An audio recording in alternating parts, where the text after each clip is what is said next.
ვიცით, როდესაც ღმერთი შვილს არ გაძლევს,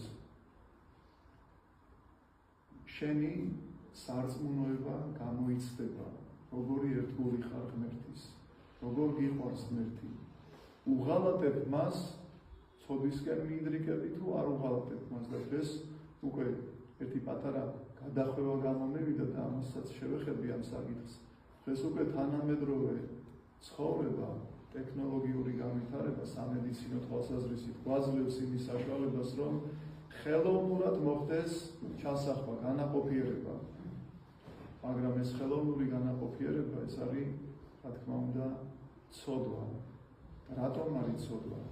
განაყოფიერებული ემბრიონი, რომელიც 10-ია პირობითად, შეიძლება 6 იყოს, 7 იყოს, თუნდაც 3 იყოს. ერთი გამოიყენეს, დანარჩენები სად მიდის?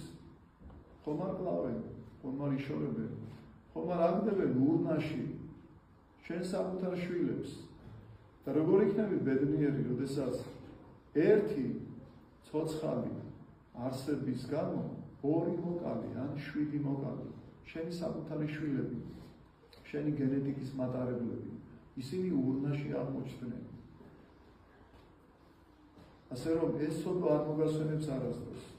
ამიტომ ვამბობ, რომ გამოიცდება შენი მოთმინება და თუ კი ერთგული აღმოჩნდები ღმერთის და თუ კი ზურგს არ შეაქცევ მას, არამედ გამოიყენები ერთადერთ მექანიზმს, შეიძლება ასე ვთქვათ,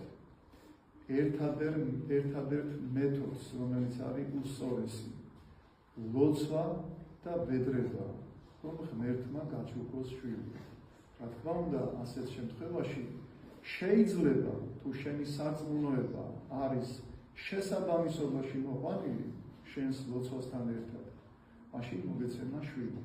და რომ მოგეცემა შვილი, იქნები უბედნიერესი ადამიანი, უბედნიერესი. და ეს შვილი კიდე როგორი იქნება, ეს უკვე მომავალი გვიჩვენებს. მე ვფიქრობ, რომ თითოეული აი ასეთი ნაყოფი დიდი პიროვნება გამოვა.